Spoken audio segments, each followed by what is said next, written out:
राज्याचे पोलीस आणि राज्याचा पोलीस विभाग हा तणावामध्ये काम करतोय असं वक्तव्य केले राज्याचे विरोधी पक्षनेते अजित पवार यांनी। मंत्रालयातल्या अधिकाऱ्यांवर सुद्धा दबाव असल्याचं अजित पवार यांनी म्हटलंय। याशिवाय अधिकाऱ्यांना थेट मुख्यमंत्री कार्यालयामधून आदेश येत आहेत, त्यामुळे अनेक अधिकारी तणावाखाली असल्याचं सुद्धा अजित पवार यांनी म्हटलं। सर्व पत्रकार मित्रांना, बंधू भगिनींचं मी आज आणि माझ्याबरोबर इथं उपस्थित असणाऱ्या सर्व माझ्या सहकाऱ्यांचं मी स्वागत करतो। थोडा उशीर झाला त्याच्याबद्दल दिलगिरी देखील व्यक्त करतो। मधल्या काळामध्ये आपल्याला सगळ्यांना माहिती आहे की आमचं अधिवेशन शिर्डीला होतं 4 आणि 5 तारखेला। 4-5 तारखेला शिर्डीला अधिवेशन असताना मी 3 तारखेलाच तिथं गेलो।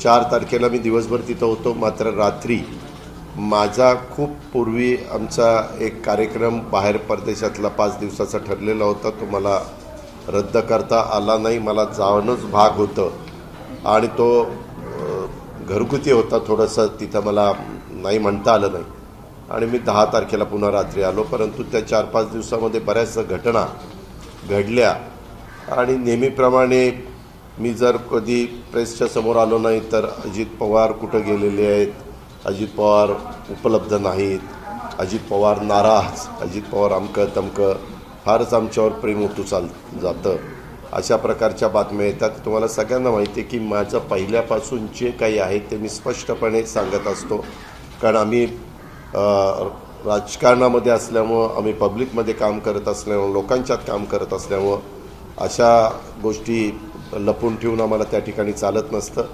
आणि त्याच्यामुळं माझं सांगण्याची ती पद्धतच असते। त्याच्यामुळं त्या 4-5 दिवसामध्ये ज्या काही घटना घडल्या त्यावेळेस मी इथं नव्हतोच, त्याच्यामुळं त्याच्याबद्दल माझं काही स्टेटमेंट तिथं येऊ शकलेलं नाही आहे, हे पण आपण सगळ्यांनी लक्षामध्ये त्या निमित्तानं घ्यावं।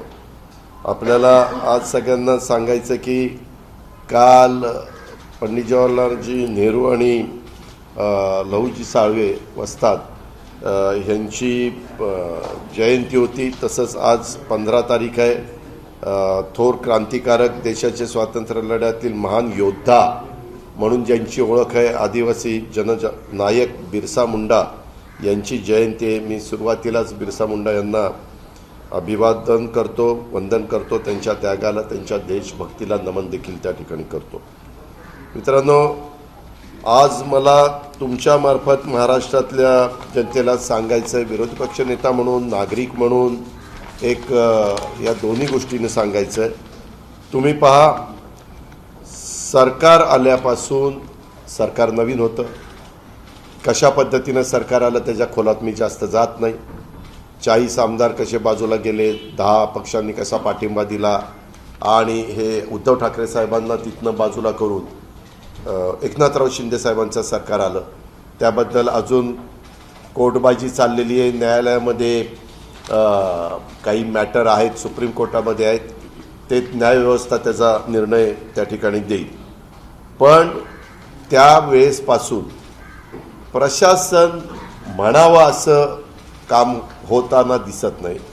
प्रशासन पूर्णपणे ठप्प झालं आहे, कारण सुरुवातीला बऱ्याच काळ हे दोघंच मुख्यमंत्री उपमुख्यमंत्री होते, त्यावेळेस त्या दोघांच्यावर संपूर्ण राज्याचा लोड होता।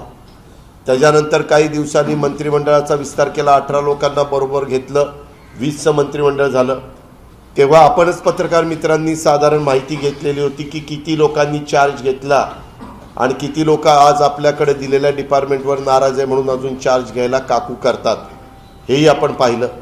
मित्रांनो, मी पण माझ्या अनेक वर्षाच्या कारकिर्दीमध्ये 32 वर्षाच्या सरकारमध्ये काम केलेलं आहे, उपमुख्यमंत्री पदापर्यंत काम केलेलं आहे, वेगवेगळ्या महत्त्वाच्या खात्यावर काम केलेलं आहे। आम्ही बैठका वगैरे घेत असताना कशा पद्धतीनं बैठका चालायच्या, वेळेला बैठका चालायच्या, बैठका रद्द होत नव्हत्या, अधिकाऱ्यांना ताटकळत बसावं लागत नव्हतं। परंतु आता तसं अजिबात होत नाही। अक्षरशः आपल्या म्हणजे महाराष्ट्रात या सरकारच्याकडनं पोलीस विभाग आणि महाराष्ट्राचं प्रशासन हे देशामध्ये चांगलं प्रशासन म्हणून या प्रशासनाची ओळख, परंतु सरकार आल्यापासून पोलीस विभागामध्ये तर प्रचंड तणावाखाली काम करतोय। काल मी ज्यावेळेस पुण्यातले कार्यक्रम उरकून आमचे सहकारी जितेंद्र आव्हाडांना भेटायला गेलो होतो, त्यावेळेस आमचे तिथले शहराचे अध्यक्ष आनंद परांजपे यांना पण मी फोन केला, मी तिथे येतो।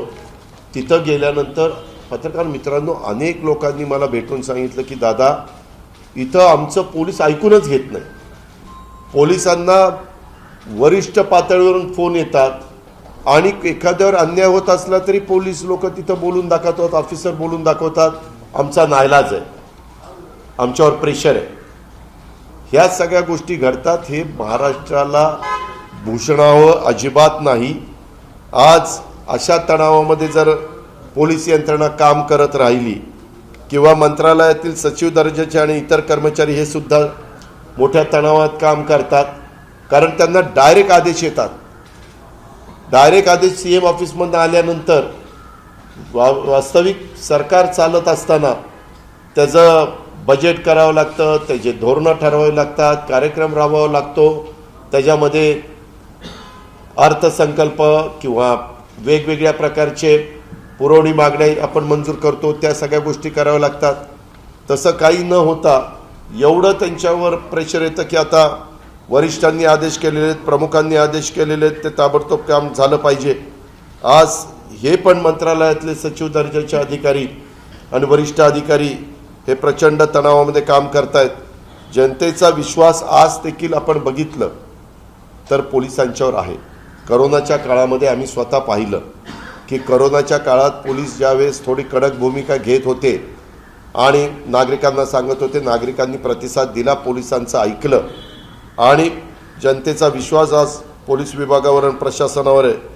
परंतु आत्ता गेल्या 4 महिन्यामध्ये तुमच्या माझ्या राज्यामध्ये चाललेली परिस्थिती अशीच जर राहिली, त्याच्यामध्ये मुख्यमंत्र्यांनी आणि उपमुख्यमंत्र्यांनी हे दोघांचं काम आहे. काही बाबतीमध्ये सरकार चालवत असताना कठोर निर्णय घ्यावे लागतात. काही आपल्या जवळच्यांचं चुकत असेल तर त्याला स्पष्टपणे सांगावं लागतं किंवा तुमचं हे चुकतं, हे दुरुस्त झालं पाहिजे, नाहीतर आम्हाला मग वेगळी भूमिका घ्यावी लागेल. तसं आज होताना दिसत नाही आहे.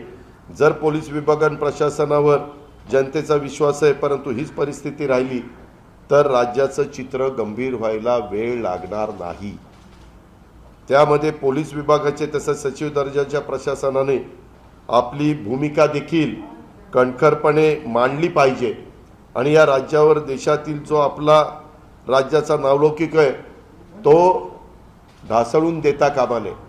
कारण काय IAS आणि काही IPS अधिकारी हे CMच्या DCMच्या जवळचे असतात. त्यांनी तिथं जाऊन त्यांना किंवा साहेब हे लवकर जर नाही केलं दुरुस्त तर अडचणीचं होणार आहे, सर्वांनाच अडचणीचं होणार हे सांगितलं पाहिजे असं माझं स्पष्ट मत आहे. आणि तशा पद्धतीनं पुढच्या गोष्टी व्हाव्यात.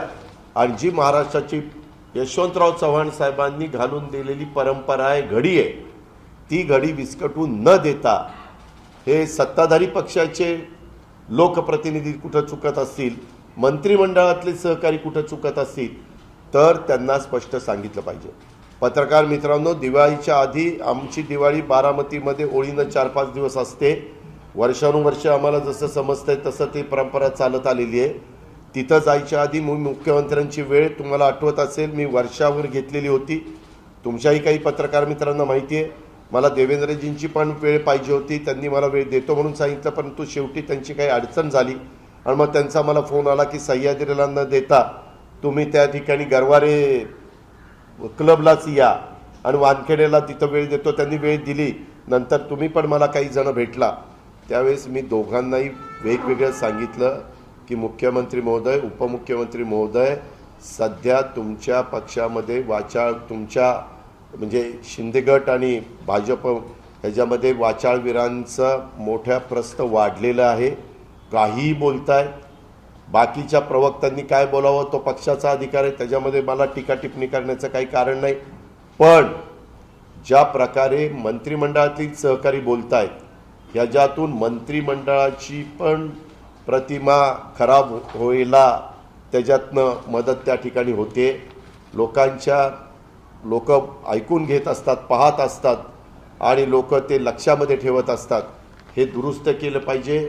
काही सहज बोलून जातात. तुम्ही पण ते ऐकलं की आपण चहा पाहिजे का, चहा पाहिजे का. आपण काय म्हणतो की कुणाला चहा पाहिजे असेल तर चहा घ्या, पाणी पाहिजे असेल तर पाणी घ्या, कॉफी पाहिजे असेल तर कॉफी घ्या, कुणीच काहीच घेत नसेल तर दूध घ्या.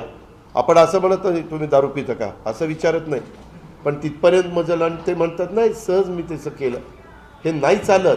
तुम्ही आता सहज बोलायला नागरिक नाही आहे, तुम्ही राज्याचे प्रतिनिधी आहात, तुम्ही मंत्री आहात, तुम्ही शपथ घेतलेली आहे, काही तुमच्यावर जबाबदारी आहे. त्याही काळामध्ये मध्ये अब्दुल सत्तार आमची भगिनी सुप्रियाच्याबद्दल काही बोलले, विनाशकाले विपरीत बुद्धी, हेच त्यांना बोललं पाहिजे. काय आपण बोलतोय, कशा पद्धतीनं बोलतोय. आपल्याला काही मंत्री केलं म्हणजे काही वेगळं काही झालंय का? मंत्रिपद मिळत असतात, मंत्रिपद जात असतात, कोण आजी असतं कोण माजी असतं, परंतु शेवटी सगळे आपण नागरिक आहोत. संविधान, कायदा, घटना, नियम ह्याचा सगळ्यांनी आदर करायचा असतो. पण तशा पद्धतीनं ह्यांच्या अनेकांच्या गोष्टी चुकतायत.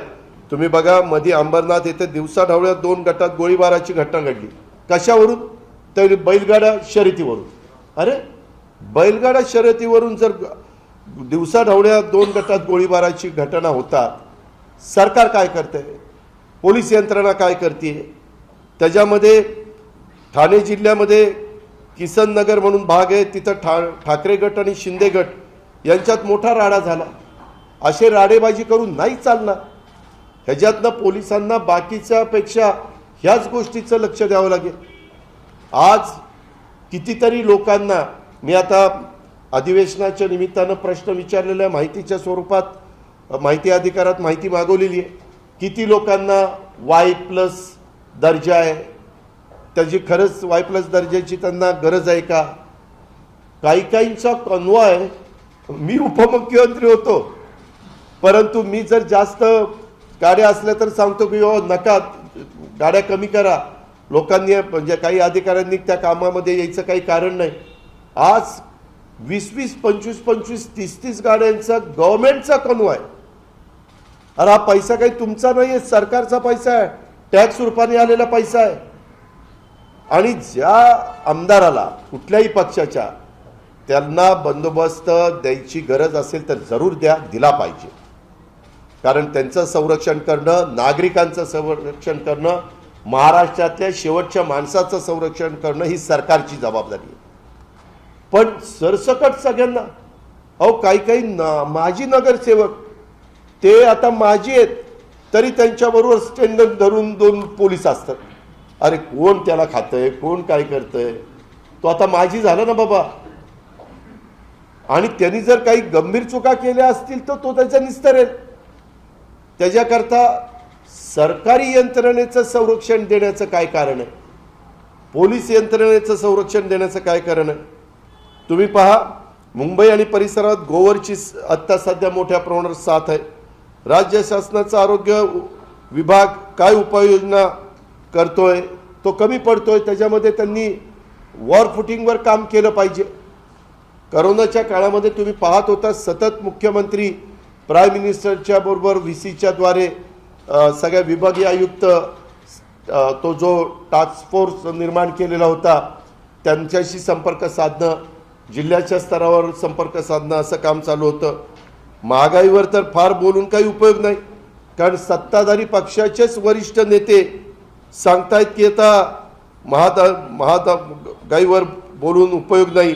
10 वर्षापूर्वी 40,000चा मोबाईल हा 4,000त मिळतो, त्यापेक्षा महागाई कमी झाली आहे, त्या असा त्यांचा दावा आहे. किती हास्यास्पद किस्सा हा दावा आहे.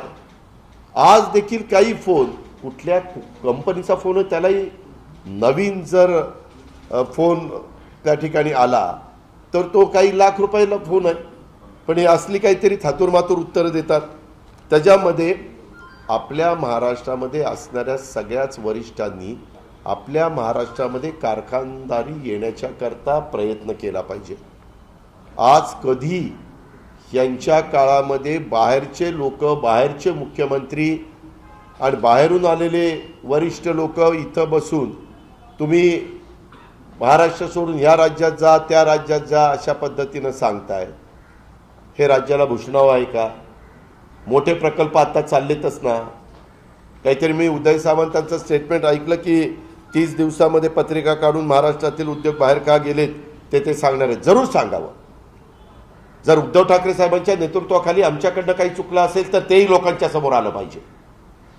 आणि यांच्या 5 महिन्याच्या नाकारतेपणामुळं यांनी ते प्रकल्प आपल्याकडं राहण्याच्या करता जे काही महत्त्वाचे निर्णय घ्यायला पाहिजे ते जर घेतले नसतील आणि म्हणून प्रकल्प बाहेर गेलेले असतील तर तेही सांगितलं पाहिजे. आता काही महत्त्वाचे प्रकल्प बाहेर गेले, त्याच्यातले मोठे उद्योगपती म्हणतात अहो ह्याच्यापेक्षा मोठे प्रकल्प आणा ना. कधी आणणार आहे? कुणी अडवलंय? त्या तरुणांनी त्यांची वय त्या ठिकाणी नोकरीची जायला लागलेली आहेत. महागाई आणि या सगळा जो कायदा सुव्यवस्थेचा बोजवारा चाललेला आहे, ह्या सगळ्या गोष्टी आपण लक्षामध्ये घेतल्या पाहिजे. त्याच्या संदर्भामध्ये या सगळ्या बाबी आपल्या सगळ्यांच्या लक्षामध्ये आणून देण्याचं माझा विचार होता आणि म्हणून मी आज ही प्रेस कॉन्फरन्स घेतली. मी काही ठिकाणी सांगितलेलं पण होतं की मी मुंबईमध्ये मंगळवारी पत्रकार मित्रांशी त्या ठिकाणी बोलून आज जे काही महाराष्ट्रामध्ये कायदा सुव्यवस्थेची ऐसी तैसी चालली ते सांगण्याचा प्रयत्न करीत होतो. त्यांचा अधिकार आहे, पण वस्तुस्थिती सांगणं हे विरोधी पक्षनेता म्हणून माझं काम आहे. आज पोलीस बदल्यांच्या संदर्भामध्ये वेगवेगळ्या प्रकारची चर्चा चाललेली आहे. एस टी महामंडळाचे प्रश्न मी करोनाच्या काळामध्ये दर महिन्याला उद्धव ठाकरे साहेबांनी मला सूचना दिली होती त्याप्रमाणे पगाराला पैसे देत होतो. अधिवेशनामध्ये मार्चमध्ये पर्यंत नाही एप्रिलपर्यंत मंजुऱ्या घेत होतो, कारण मार्चचं अधिवेशन असतं त्याच्यामध्ये एप्रिलचा मंजूर मिळत नाही, त्याकरता मी आधीच त्या मंजुऱ्या घ्यायचो. ह्याच्यामध्ये आपण या सगळ्या गोष्टी बघितल्या पाहिजे. आनंदाचा सीधा जो काही मध्ये दिवाळीच्या करता वाटायचा होता तो मनस्तापाचा सीधा झाला, अजूनही मिळाला नाही. एका तर 72 मंत्र्यांनी सांगितलं की तुळशीचं लग्न होईपर्यंत दिवाळी चाललेली असती तोपर्यंत आम्ही देऊ. अजूनपर्यंत महाराष्ट्रातल्या अनेक कुटुंबांना हा शिधा मिळालेला नाही. ही वस्तुस्थिती आहे. ओला दुष्काळ बिष्काळ इकडे तर लक्षच नाही आहे. त्याच्यामध्ये हे सगळे वेगवेगळे मुद्दे मी आज तर आपल्यामार्फत सरकारच्या लक्षामध्ये आणून देण्याचं काम त्या निमित्तानं करतोय. अनेकदा मी माझे वेगवेगळी पत्र देखील विरोधी पक्षनेता म्हणून मुख्यमंत्री उपमुख्यमंत्र्यांना देण्याचं काम करतच असतो. कधी चर्चेतनं पण मी त्यांना सांगत असतो, कारण अनेक वर्ष ते सत्तेवर नसताना ते विरोधी पक्षनेते होते, आम्ही उपमुख्यमंत्री होतो. त्याच्यामुळं ह्या न त्या निमित्तानं चर्चा विकास कामाच्या करता किंवा काही अडीअडचणीच्या करता होतच असते. एकनाथरावांच्या बरोबर तर आम्ही 2.5 वर्ष सरकारमध्येच एकत्र काम केलेलं होतं. त्याच्यामुळं आम्ही दोघंजण जवळजवळच बसायचो. त्यामुळं जरी आज ते मुख्यमंत्री असले तरी ह्या सगळ्या वाचाळवीरांना आवरा, त्यांना त्या ठिकाणी ताबडतोब काही सूचना असतील त्या ठिकाणी द्या. महाराष्ट्राची जी परंपरा आहे त्याला गालबोट लागून देऊ नका. महाराष्ट्राच्या परंपरेला आपण जपलं पाहिजे. ती महाराष्ट्राची संस्कृती आहे आणि ह्याच्यातून फार विदारक चित्र आज महाराष्ट्रामध्ये त्या ठिकाणी पाहायला मिळतंय. हे कुठंतरी थांबलं गेलं पाहिजे अशा प्रकारचं माझं स्पष्ट मत आहे आणि मी ते आपल्या सगळ्यांच्या समोर या प्रेस कॉन्फरन्सच्या निमित्तानं ठेवण्याचा प्रयत्न केलेला आहे. मी त्याबद्दल काल स्वतः जितेंद्र आव्हाड आनंद परांजपेंच्या साक्षीनं मी एवढंच सांगितलं की ज्या भगिनीला तिथं जात असताना जितेंद्रजींनी बाजूला म्हणजे ते घाईत होते त्याच्यामध्ये बाजूला व्हा म्हणत होते आणि पुढं जात होते, ती घटना घडल्यापासून त्या भगिनी केस पोलीस स्टेशनला नोंदवेपर्यंत जे मधला काळ झालेला आहे तो काळ कुणाकुणाशी चर्चा झाली, काय चर्चा झाली, त्याचं पारदर्शकपणे चौकशी केली गेली पाहिजे. त्याच्यातनं चित्र स्पष्टपणे पुढे येईल असं माझं म्हणणं आहे.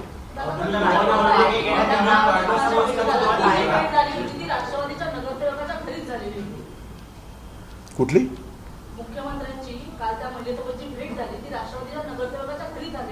अहो ती राष्ट्रवादीच्या नगरसेवकाच्या घरी होऊ किंवा अजित पवारच्या घरी होऊ, ते जर त्याच्यामध्ये दोषी असतील तर अजित पवारवर पण ऍक्शन घ्या. काय पक्ष म्हणून कारवाई? मी तर सांगतो की काय त्याच्यामध्ये जो कोणी दोषी असेल हे पुढे आलं पाहिजे. ह्याच्यामध्ये तुम्ही सांगताय म्हणून मी ग्राह्य धरणार नाही. चौकशीमध्ये ते पुढे आलं पाहिजे, जे पारदर्शकपणे येईल. मी तर नेहमी सत्तेवर असताना देखील मी माझ्या कार्यकर्त्यांना सांगत असतो, तुम्ही चुकला, आम्ही सरकारमध्ये असताना चूक झाली आणि ते तुम्ही कायदा हातात घेण्याचा प्रयत्न केला तर मी कारवाई करण्याला मागं पुढे बघणार नाही. ही माझी मतं आहेत नेहमीची. एक मिनिट हे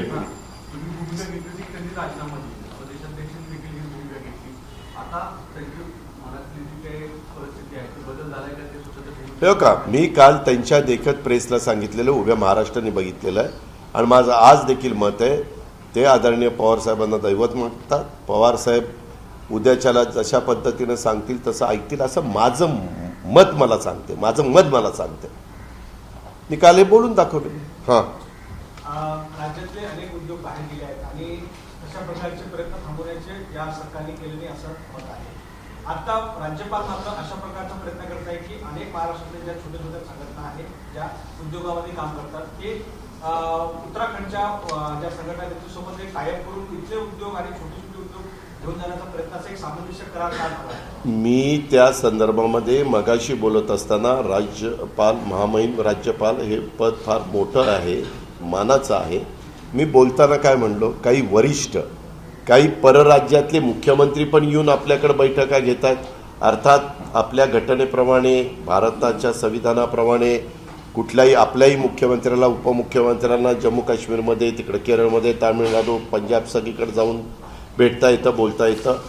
परंतु उद्याच्याला मुख्यमंत्री आणि उपमुख्यमंत्री जे त्या त्या राज्याचे असतात त्याच्यामध्ये तिथलं वातावरण इतकं चांगलं, उद्योगधंद्यांना पोषक आणि कामगारांच्यावर अन्याय न होणारं असं असलं पाहिजे. एक तिथं स्टॅबिलिटी असली पाहिजे की जेणेकरून बाहेरचे लोक जरी कुणी काही सांगायला लागले तरी देखील तिथल्या लोकांनी सांगितलं पाहिजे, नाही आम्हाला महाराष्ट्रातच राहायचं आहे, आम्हाला दुसरीकडे कुठं जायचं नाही. त्याच्यामुळं अशा वरिष्ठ पातळीवरच्या व्यक्तींनी महाराष्ट्रामध्ये राहून असा प्रयत्न करू नये असं मी मगाशीच सांगितलं.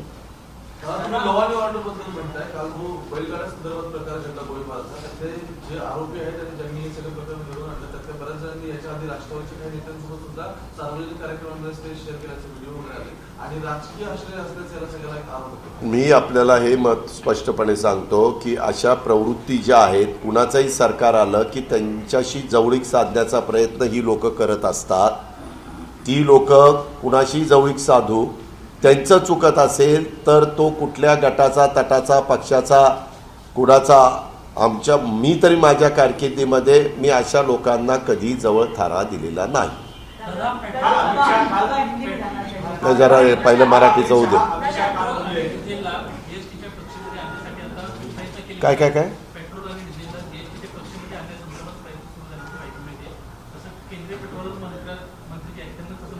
हो का, त्यांनी काय करावं हा त्यांचा अधिकार आहे. पाठीमागच्या काळामध्ये आम्ही ज्यावेळेस मी त्याच्या GST काउन्सिलच्या सभेला जायचो किंवा उपस्थित राहायचो, बऱ्याचदा कोरोना होता त्याच्यामुळे मला व्हिडिओ कॉन्फरन्सिंगच्याद्वारेच उपस्थित राहावं लागायचं. तिकडून ते मीटिंग त्या ठिकाणी घ्यायचे. त्यावेळेस आम्ही बहुतेक जण सांगायचो की व पेट्रोल आणि डिझेल सध्या आणू नका, सध्या हे बाकीचं सगळ्या गोष्टी करा आणि नंतर जर देशानेच वन नेशन वन टॅक्स असा निर्णय घेतला तर शेवटी जो निर्णय होईल तो सगळ्यांना मान्य करावाच लागतो. काल अमित शहानी म्हटलं आहे की संजय राऊत बाबत बोलताना हे कुणाच्या संजय राऊत बाबत काल अमित शहानी बोलले की हे कायद्याचं सरकार आहे आणि कायद्यानुसार सगळं चालतं. मग कायदेशीर कारवाई संजय राऊतवर झाली आहे, कोर्टात अनेक मॅटर पेंडिंग आहे, त्यामुळे जे काही त्यांना दिलासा मिळाला आहे त्याबाबत अजूनही शासनका असं वाटतं. तुम्हाला काय वाटतं? ते देशाचे गृहमंत्री आहेत, माझ्यापेक्षा त्यांना त्याच्यातली जास्त बारकाईनं माहिती असणार. त्याच्यामध्ये मी काही, आज मी संजय राऊत साहेबांना सकाळी वाढदिवसाच्या निमित्तानं शुभेच्छा देण्याच्याकरता फोन केलेला होता, परंतु इतर काही गोष्टी मला त्यात बोलता आल्या नाही, कारण फोन ज्यावेळेस ज्याचा वाढदिवस असतो ते इतके व्यापात असतात, एवढे कामात असतात किंवा एवढे त्यांना फोन येत असतात. त्याच्यामुळं मला त्याच्याबद्दल मी काही अधिकारवाणीने सांगणार नाही, कारण देशाच्या गृहमंत्र्यांनी सांगितलेलं असल्यानंतर मी त्याच्यावर काय बोलणार. जेव्हा अब्दुल सत्तार जाहीरपणे आणि 2 दिवस त्यांचे जे काही शिवीगाळ केली ती दाखवली जात होती, तक्रारी पण होत होत्या, त्यांच्यावर कारवाई होऊन नाही किंवा गुन्हा पण दाखल झाला. तर आता जे काल ती घडलेल्या प्रकारात तुम्ही जसं म्हटलं मधला गॅप शोधून काढायला पाहिजे, जी तक्रार झाली त्याच्यामध्ये तर त्यामध्ये असं वाटतंय का की गुन्हा लगेच दाखल होतो, कसा FIR होते, त्यानंतर चौकशी होते, त्यानंतर गुन्हा दाखल होतो. आणि हे प्रकरण म्हणजे एकूण कायदा सुव्यवस्थेचा विषय म्हटला तर मग परत काल बावनकुळे असं म्हणाले की जे आव्हाडांना मदत करतील त्या सगळ्यांना अटक करा. हो का, गुन्ह्यामध्ये आव्हाडांना मदत करत असताना आम्ही कुठं चुकलो तर आमच्यावर ॲक्शन घ्या. कायद्यापेक्षा कुणी श्रेष्ठ नाही ताई. जर कुणी कायद्याला संविधानाला जर कुठं धक्का लावण्याचं काम करत असेल, आम्ही काही चुकीचं करत असू तर आम्ही पण चुकीचं नाही केलं पाहिजे, हे आमचं मत आहे ना. आम्ही कुठं आणि हे का म्हणजे राजीनाम्यापर्यंत त्यांची मजल गेली. 72 तासात 2 गुन्हे. पहिलाही गुन्हा जो झाला त्याच्यामध्ये ज्याची पाठ सोडून काढली ती व्यक्ती अनेकांना म्हणाली की जितेंद्र आव्हाडांनी मला तिथं वाचवलं, बाहेर काढलं, असं ती व्यक्ती म्हणते. त्याच्यामुळं ज्या व्यक्तीला मारहाण झाली त्यांनाही विचारलं पाहिजे किंवा त्याच्यात मारहाण आनंद परांजपेंनी केली का, केली असेल तुम्ही ॲक्शन घ्या. परंतु आनंद परांजपेंचा तिथं सगळं शांतता करण्याच्या करता किंवा जितेंद्र आव्हाडांचा तिथं सोडवण्याचा प्रयत्न असेल तर तुम्ही कसं त्यांना आरोपीच्या पिंजऱ्यात उभं करता. एक भीतीचं वातावरण तयार करताय. तर या मोठ्या पक्षांमध्ये राजकीय सत्ता आणि विरोधी असताना हे एकमेकांना धमकी देण्यात किंवा हे चाललेलं आहे, तर सर्वसामान्य महिलांनी त्याच्यावर काय घ्यावं. यामध्ये कुणीही जेवढे राजकीय पक्ष आपल्या महाराष्ट्रामध्ये काम करतात त्या सगळ्या राजकीय पक्षाच्या वरिष्ठांनी आपापल्या सहकाऱ्यांना सांगावं, अशा पद्धतीचं भीतीचं वातावरण अजिबात कुणी तयार करण्याचा प्रयत्न करू नये. कुणी जर राष्ट्रवादीचं करत असेल तर त्याला प्रांताध्यक्ष अजित पवार, जयंत पाटील, दिलीप वळसे पाटील, छगन भुजबळ, धनंजय मुंडे, सुनील तटकरे, प्रफुल्ल पटेल या सगळ्यांनी आम्ही त्यांना सांगितलं पाहिजे की हे चुकतंय, हे होता कामा नये. आम्ही जसं त्या ठिकाणी ती भूमिका मांडतोय तसं इतरांनी पण सगळ्यांनी केलं पाहिजे.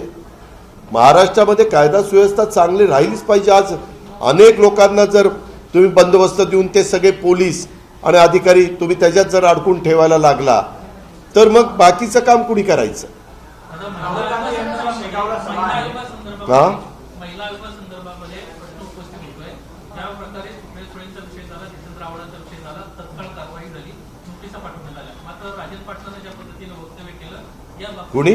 राजन पाटलांना मोहोळमध्ये ज्यावेळेस वक्तव्य केलं त्यांना आक्षेपार्ह वक्तव्य होतं ते, त्यावेळेस मात्र त्यांना नोटीस दिली नाही किंवा त्यांच्यावर कारवाई संदर्भात कुठल्याही प्रकारे प्रोसेस देखील झालेली नाही, असं देखील एक विरोधकांचा सवाल उपस्थित. मला माहिती नाही त्याच्या संदर्भात.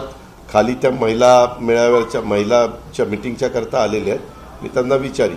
परंतु मला जे काही त्यांचा स्वभाव माहिती आहे, कुठेही महिलांच्यावर अन्याय झाला तर महिला आयोगाने त्याच्या संदर्भातला हे त्या बाबतीमध्ये निर्णय घेतला गेला पाहिजे. शेगावमध्ये भारत जोडो यात्राची एक रॅली आहे. राहुल गांधी त्या रॅलीला संबोधित करणार आहे. सगळ्या विरोधी पक्षांना एकत्र करण्याचा त्या ठिकाणी प्रयत्न आहे. राष्ट्रवादी काँग्रेस पक्षाकडून कोणी जाणार आहेत का? शरद पवार साहेबांना पण निमंत्रण दिलं आहे, उद्धव ठाकरे साहेबांना पण निमंत्रण दिलं आहे, तुम्हाला पण निमंत्रण आहे. तुम्ही मला निमंत्रण अजून मिळालेलं नाही आहे.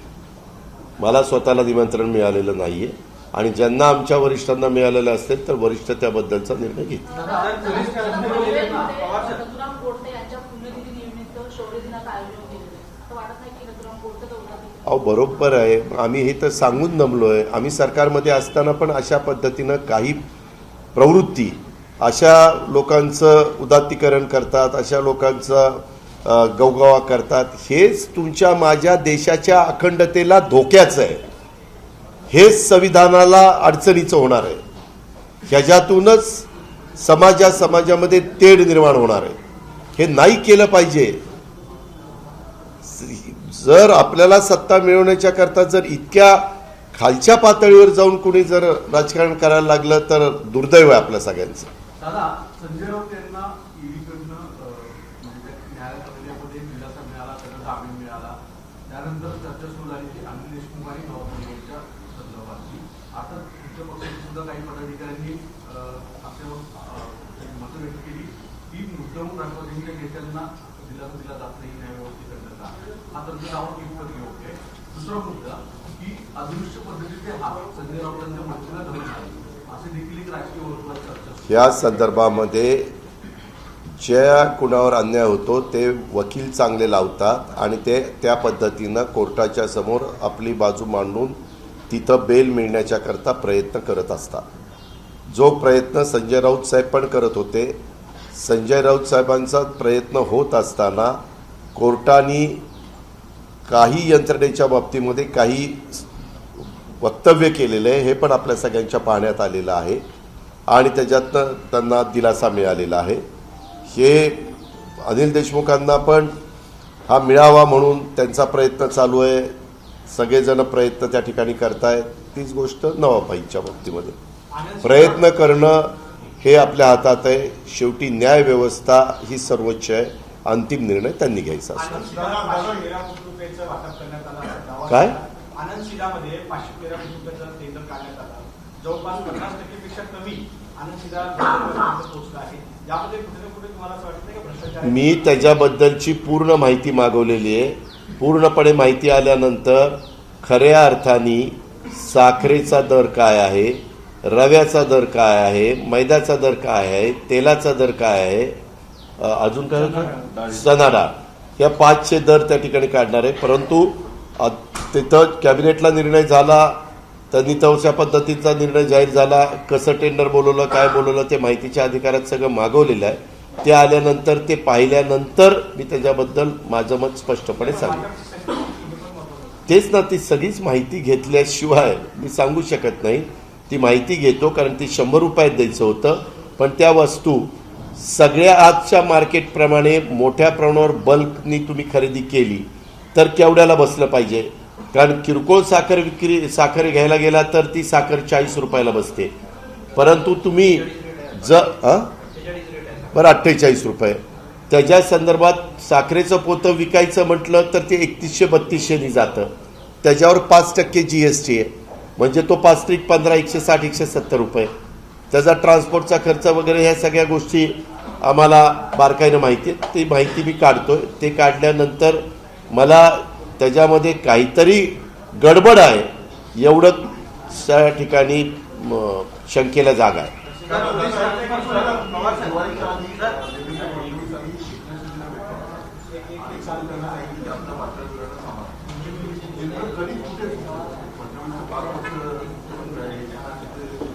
नाही, त्याच्यानंतर मी दिवाळीमध्ये त्या दोघांना शुभेच्छा देण्याच्याकरता फोन केलेले होते. परंतु माझा त्यांचा संपर्क होऊ शकला नाही. त्याच्यानंतरच्याही काळामध्ये मी आमचं शिबिर आणि बाहेर गेलेलो होतो. मी 10ला आलेलो आहे. मी आता आज उद्या त्यांच्याशी पुन्हा संपर्क साधणार आहे. आणि मी कालच जितेंद्र आव्हाडांच्याबद्दलची प्रेस कॉन्फरन्स घेताना सांगितलं, राज्याचे गृहमंत्री या नात्याने मी ही गोष्ट देवेंद्र फडणवीस साहेबांच्याही कानावर घालणार. महाविकास आघाडीमध्ये प्रकाश आंबेडकर यांना घेण्याची तयारी आहे. उद्धव ठाकरे साहेबांना विचारलं ते म्हणतात की आम्ही प्रकाश आंबेडकर सोबत चर्चा सुरू आहे. राष्ट्रवादी काँग्रेस पक्ष त्यांना घेण्यास काही अडचण आहे का? त्याच्या संदर्भात अजून ही चर्चाच आमच्या समोर आली नाही. तुम्ही उद्या आणखीन वेगवेगळ्यांची नावं घ्याल, ह्यांच्याबद्दल अडचण आहे का? त्यावेळेस वरिष्ठ उद्धव ठाकरेंची शिवसेना, राष्ट्रवादी आणि काँग्रेस हे नेतेगण बसतील आणि तो निर्णय घेतील. दादा, छत्रपती शिवाजी महाराजांच्या चित्रपटाबद्दल जेव्हा वाचायला त्यानंतर हा आवडांचा विषय मिळाला, तर आपली भूमिका ती सेन्सॉर मागील सेन्सॉर संमत करणारी जी मंडळी आहे ती सेन्सॉर मंजूर करताना चुकीच्या पद्धतीने करत असते.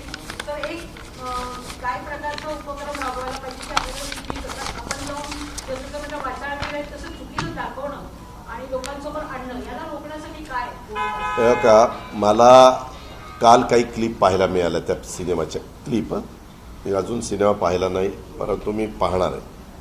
त्या क्लिपमध्ये आम्हाला लहानपणापासनं किंवा जे वेगवेगळी इतिहासाच्या बद्दलची पुस्तकं मोठ्या मोठ्या व्यक्तींनी लिहिलेली आहेत, शिवाजी महाराजांच्याबद्दल असेल, छावा संभाजीराजेंच्याबद्दल असेल किंवा अनेक महान व्यक्तींच्याबद्दल असतील, तर ते पाहिलं किंवा आजपर्यंतची नाटक पाहिले, सिनेमे पाहिले, तर कुठंही प्रतापगडच्या पायथ्याशी अफजल खानाचा वध करत असताना आम्हाला हेच माहिती की अफजल खान 6 फूटवर काहीतरी उंच होते आणि शिवाजी महाराज त्या मानाने उंचीनं कमी होते.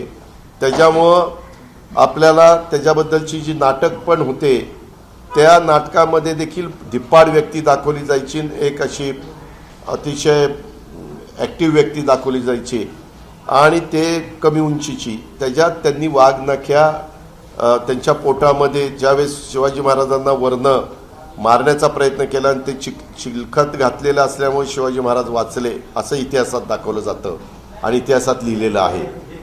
सिनेमात आणि ह्याच्यात दाखवलं जातं काय नाटकामध्ये. आणि हे सगळं होत असताना मग शिवाजी महाराजांनी वाघनख्या काढल्या आणि त्या वाघनख्यांनी त्यांचा कोथळा बाहेर काढला.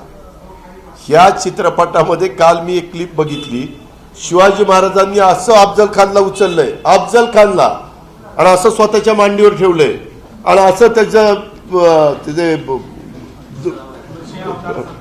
कोथळा बाहेर काढलाय. आता काय बोलावं हे, म्हणजे किती कहर करता तुम्ही.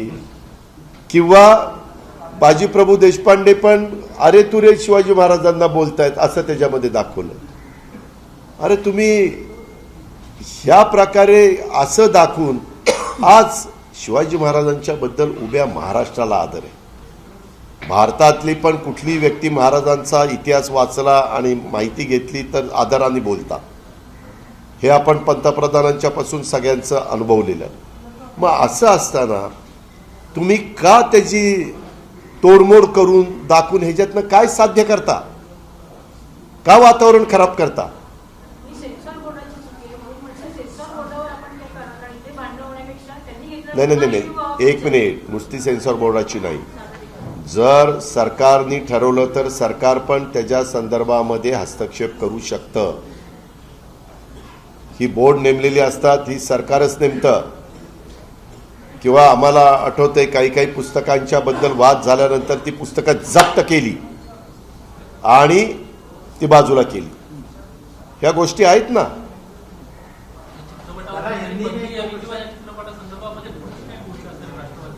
नाही मी आपल्याला सांगतो की त्याच्या संदर्भात आमचं एवढीच भूमिका आहे. राष्ट्रवादी नाही, अनेकांची, शिवप्रेमींची आणि महाराष्ट्रातल्या अनेकांची सहकाऱ्यांची, मी अनेकांशी बोललो, जे काही इतिहासामध्ये घडलेलं आहे ज्याची नोंद आहे त्याला कुठेही फाटे फोडून वेगळं दाखवण्याचा प्रयत्न करू नये. कारण ते शिवाजी महाराज आहे. शिवाजी महाराज प्रत्येकाच्या मनातलं दैवत आहे. आमचा अभिमान आहे, आमचा स्वाभिमान आहे. त्याच्यामुळं ह्या पद्धतीनं वातावरण खराब करण्याचं काम हे कुणी निर्मात्यांनी, दिग्दर्शकांनी आणि त्या संबंधित असणाऱ्या कुणीच व्यक्तीने करू नये. जर आता ती चूक लक्षात आणून दिलेली असेल तर ताबडतोब ती मागे घ्यावी. बऱ्याचदा हिंदी चित्रपट किंवा देशात दाखवलेल्या चित्रपटामध्ये काही भाग वगळला जातो आणि त्याच्यात दुरुस्त करून काही पुन्हा दाखवलं जातं. काही नावं बदलली जातात. का तर बाबा लोकांचा विरोध आहे. हे झाले ना. अहो मी काल बघितलं साहेब, मी काल बघितलं. भाषण केलंय.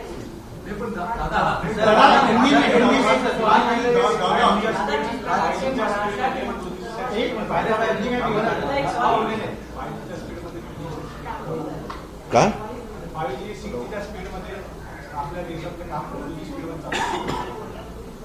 5Gच्या स्पीडमध्ये देशातलं काम 2Gच्या स्पीडने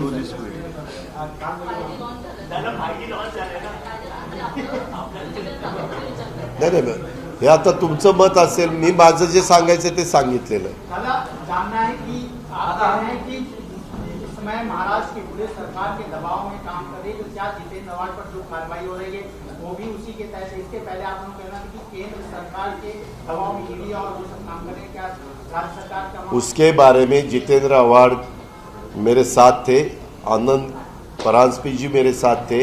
मैंने हिंदी में इसके बारे में कल प्रेस को सब बताया है. सर पोलीस मंत्री या चित्रपटाला राज ठाकरे यांचा व्हॉइस ओव्हर आहे. त्यांच्या राजकीय नेत्यांनी त्यांच्या वेगळ्या पदाधिकाऱ्यांनी जोरदार समर्थन केलं. परत नंतर जितेंद्र आव्हाड यांनी संबंधित कार्यकर्ते जाऊन मारहाण केल्यानंतर सुद्धा मनसेकडे प्रचंड विरोधात मोका शोधला होता. तर पण शोध स्टुडिओला मी काल या संदर्भामध्ये पहिल्यांदा पाहिलं आणि त्याच्यानंतर आजच मी सकाळी इकडे आलो आणि तुमच्याशी बोलतोय. मी जरूर आज उशिरापर्यंत राज ठाकरे साहेबांशी पण बोलून की हे जे काही गोष्टी दाखवलेल्या आहेत ह्याच्या संदर्भामध्ये त्यांच्या अखत्याऱ्यामध्ये जर काही गोष्ट असेल आणि त्यांना ती पटत असेल तर बाबा तुम्ही त्याच्यामध्ये हस्तक्षेप करा. त्याच्यामध्ये ह्या पक्ष तो पक्ष वगैरे असा भेदभाव करण्याचं काहीच कारण नाही, कारण शिवाजी महाराज सर्वांचे होते. त्याच्यामुळे त्यांच्याशी मी जरूर बोलीन. जी स्टुडिओचा विषय आहे सर दादा, जी स्टुडिओशी तुम्ही बोलायला पाहिजे ना, त्यांनी त्याला व्हॉइस ओव्हर दिलेलं आहे. अहो तसं नाही हो, त्यांनी ज्यावेळेस खुलासा केलाय की आमचं म्हणणं काही नाही, आम्ही काही चूक केलं नाही. त्यांनी खुलासा कुणी नाही जी स्टुडिओचं नाही हो, मी राज ठाकरेंच्या संदर्भात जो प्रश्न विचारला त्याचं उत्तर दिलेलं आहे. सरकारकडे बंदीची मागणी करणार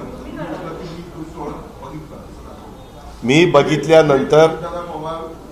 बघितल्यानंतर माझ्या बघण्यात मी काही ज्यांना इतिहासाचं ज्ञान आहे, ज्यांना माझ्यापेक्षा अधिकची माहिती आहे, अशा लोकांना पण बरोबर घेऊन ते बघीन आणि त्याच्यामध्ये आमच्या सगळ्यांचं एकमत झालं तर जरूर राज्याचा विरोधी पक्ष नेता म्हणून मी मुख्यमंत्री उपमुख्यमंत्र्यांना भेटून त्या संदर्भामध्ये हे तातडीनं थांबवा, हे आपल्या महाराष्ट्राला मानवणारं नाही, अशा पद्धतीचा इतिहासामधल्या झालेल्या घटनांचा तोडमोड करून दाखवण्याचा वेगळा जो प्रयत्न चालला हा आपल्याला भूषणावं नाही, महाराष्ट्राला परवडणार नाही असं मी जरूर सांगेन. दादा एक बार हिंदी में जानना चाहिए, जिस प्रकार से महाराष्ट्र के मंत्री अब्दुल सत्तार ने सुप्रीम कोर्ट के खिलाफ जिस प्रकार के शब्द का इस्तेमाल किया गया उस विषय को लेकर आप किस तरह से देखें, और दूसरा सवाल क्या इस विषय को लेकर आपने महाराष्ट्र के मुख्यमंत्री से बात की? इसके बारे में मैंने महाराष्ट्र के मुख्यमंत्री, ये तो हुआ, ये बाद में हुआ, लेकिन उससे पहले दीपावली को मेरे गांव बारामती जाने से पहले मैंने खुद दोपहर को मेरे ख्याल से 12-1 बजे वर्षा पे मैंने जाके खुद सीएम साहब को मिला था, और रात को 8 बजे या 8:30 बजे मैं वानखेड़े स्टेडियम के बाहर को गरवारे क्लब है वहाँ मैंने डीसीएम के साथ मीटिंग की. वहाँ मैंने दोनों को बताया कि आप अभी राज्य के चीफ मिनिस्टर और state minister deputy chief minister हो, तो उसके बारे में अपने अपने पार्टी के जो भी मिनिस्टर्स है, यानी शिंदे गट के मिनिस्टर और बीजेपी के मिनिस्टर, तो बीजेपी के मिनिस्टर को देवेंद्र जी ने बताना चाहिए और इनको एकनाथ शिंदे जी ने बताना चाहिए. ये कुछ भी स्टेटमेंट कर रहे हैं, उस स्टेटमेंट वो एज अ कैबिनेट मिनिस्टर के नाते ऐसे स्टेटमेंट आने के बाद लोगों के मन में संभ्रम निर्माण हो जाता है, वो रुकवाना चाहिए, वो अपने को बिल्कुल होना नहीं चाहिए. इसके बारे में मैंने उनके साथ बात की थी, नंबर 1. दूसरा जो वो अब्दुल सत्तार के बारे में, सुप्रिया के बारे में जो कुछ घटना हुई उसके बारे में विनाशकाले विपरीत बुद्धि, ऐसा हम अब्दुल सत्तार जी को कह सकते हैं. और ये बिल्कुल क्या होता है, इसने पूरा वातावरण खराब हो जाता है. आज महाराष्ट्र में जो मेन इश्यू है वो मेन इश्यू को अपने को ज़्यादा से ज़्यादा ध्यान देना चाहिए, और वो उसमें से रास्ता निकालने की कोशिश गवर्नमेंट ने भी करनी चाहिए, और अपोजिशन का जो काम रहता है उसके बारे में वो भी अपोजिशन ने काम करना चाहिए. ये मेरा खुद का कहना है. दादा जिस प्रकार से हमने देखा आपके मंत्री के खिलाफ छेड़छाड़ का मामला था, वही इनके ही मंत्री जो बात कर अब्दुल सत्तार जिस प्रकार से महिला के खिलाफ, राय के खिलाफ आप सब का इस्तेमाल करते हैं, उसके खिलाफ कोई मामला दर्ज नहीं हुआ. तो क्या कहीं ना कहीं सरकार या पुलिस जो नेताओं का नहीं, वो तो गलत हो रहा है. इसीलिए तो मैंने आज की प्रेस कॉन्फ्रेंस ली.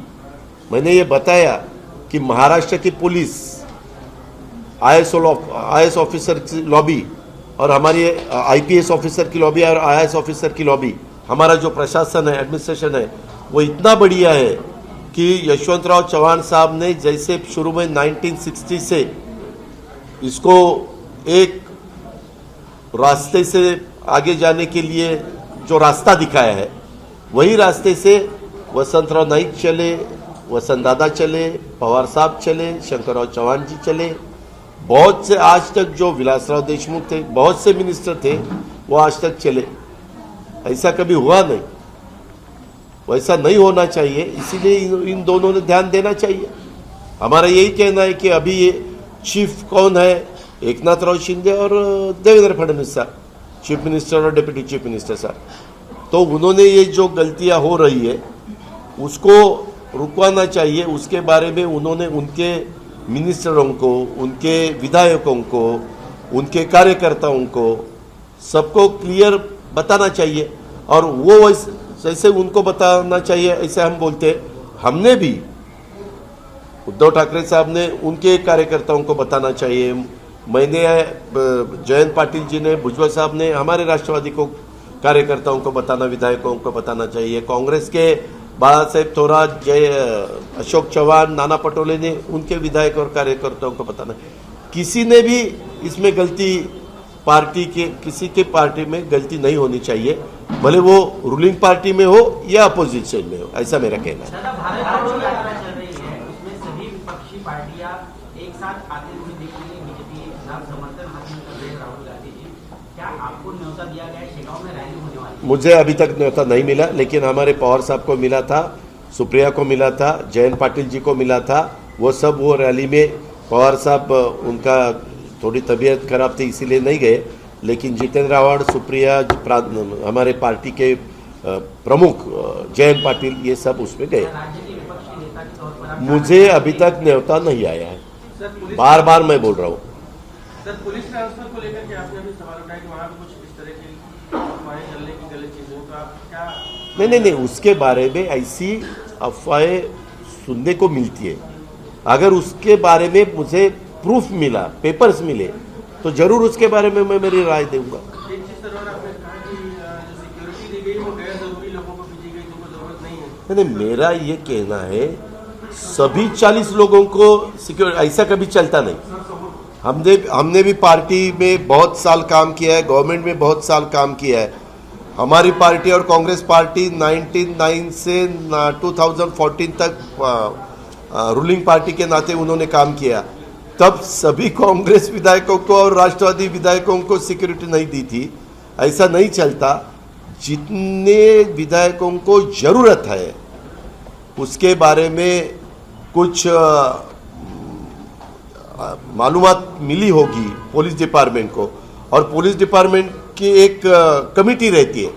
वो कमेटी उसके बारे में तय करती है कि किसको सिक्योरिटी देनी चाहिए, Z+ किसको देनी चाहिए, Z किसको देनी चाहिए, Y+ किसको, Y किसको, ऐसे अलग अलग उसमें कैटेगरी है, वो किसको देनी चाहिए, वो तय करते हैं। वैसा अभी नहीं हो रहा है, ऐसा मेरा कहना है। दादा, एक सवाल ये था कि देवेंद्र फडणवीस सवाल उठा रहे हैं कि उद्धव ठाकरे ने हमसे बेईमानी की थी और आज हमने उनसे बदला लिया। हर जगह यही बयान था। क्या बेईमानी की? अभी उन्होंने मेरे बारे में तो नहीं कहा है ना, उन्होंने उद्धव जी के बारे में कहा है। उद्धव जी को पूछो कि वो ऐसा बोल रहे हैं, आपका क्या कहना है? आप क्या? मेरा कहना है कि मुझे कुछ भी मालूम नहीं, बेईमानी किए भी मालूम नहीं, और ये क्या दूसरा शब्द आपने डाला, बदला, ये भी मुझे मालूम नहीं। वो उनका दोनों का अंतर्गत मामला है, उसके बारे में मैंने ज़्यादा कुछ बात करने की ज़रूरत नहीं। लेकिन एक सही है कि हमारे लीडरों ने राष्ट्रवादी कांग्रेस पार्टी और शिवसेना का जो गठबंधन किया, ये गवर्नमेंट लाया था, वो अच्छी तरह से चलाने की कोशिश हमने पूरी की। एबीपी माझा, उघडा डोळे बघा नीट।